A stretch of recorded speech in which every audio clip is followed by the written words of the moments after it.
Hello बच्चों, चलिए प्रश्न को पढ़ते हैं और समझते हैं। यदि a बराबर हमें एक अवयव दिया गया है, b बराबर भी एक अवयव दिया गया है, तो सत्यापित कीजिए कि a प्लस बी का डैश बराबर a dash plus b dash होता है। ये हमें सत्यापित करना है। प्रश्न को हल करने से पहले हम प्रश्न के लिए मुख्य अवधारणा लिखेंगे। तो मुख्य अवधारणा, जिसकी सहायता से इस प्रश्न को हल किया जाएगा।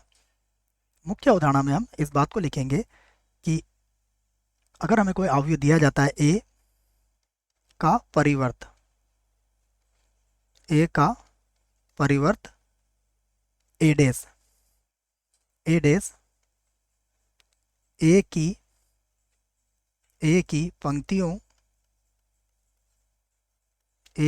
पंक्तियों तथा स्तंभों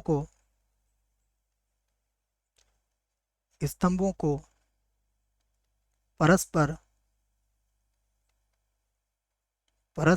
बदलने से प्राप्त किया जाता है।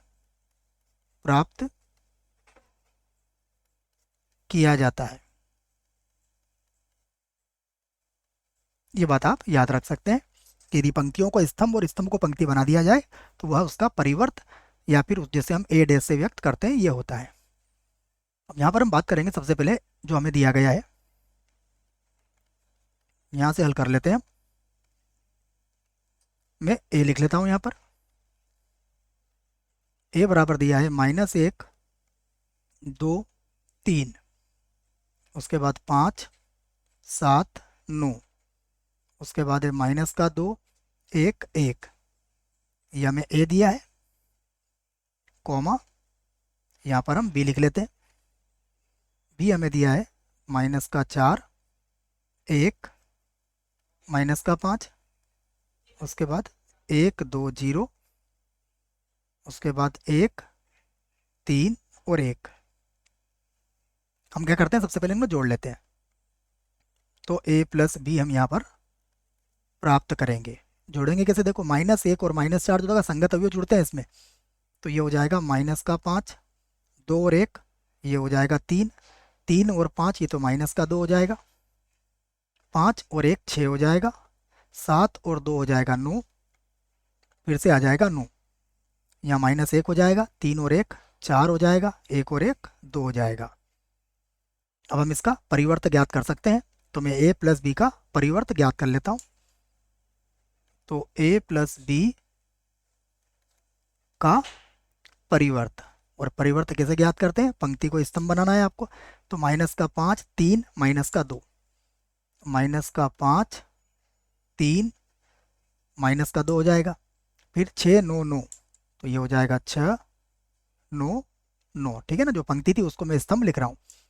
-1 4 2, -1 4 2, इसे बना देंगे हम समीकरण 1। और अब हम ज्ञात करेंगे सबसे पहले अब ए डैश प्लस बी डैश। तो ए डैश कैसे ज्ञात करेंगे, देखो ए डैश में ए की पंक्ति -1 2 3, -1 2 और 3 हो जाएगा। उसके बाद 5 7 9, तो ये हो जाएगा 5 7 और 9, फिर हो जाएगा -2 1 1, -2 1 और 1, उसके बाद प्लस फिर से पी डैश देखेंगे तो -4 1 -5, -4 1 -5, उसके बाद 1 2 0 1 2 0, उसके बाद 1 3 1 1 3 1, फिर से इन्हें जोड़ लेंगे हम। तो ये क्या बन जाएगा, देखो -1 और 4, ये हो जाएगा -5, 5 और 1 हो जाएगा 6, 2 में से 1 गया तो -1, फिर 2 और 1 हो जाएगा 3, 7 और 2 हो जाएगा 9, 3 और 1 हो जाएगा 4, उसके बाद 5 में से 3 गया तो -2, उसके बाद 9 और 0 9 हो जाएगा, और 1 और 1 कितना हो जाएगा 2। इसे आप बना देंगे समीकरण 2। तो समीकरण 1 व 2 से क्या लिखेंगे? समीकरण 1 व 2 से, समीकरण 1 व 2 से देखिए क्या लिख सकते हैं आप लिख सकते हैं a प्लस बी पूरे का डेस बराबर a डेस और प्लस कितना हुआ? b डेस। और यहाँ पर लिख सकते हो आप सिद्ध हुआ, सिद्ध हुआ। ठीक है बच्चों, आशा करता हूँ प्रश्न का उत्तर समझ में आया होगा। धन्यवाद।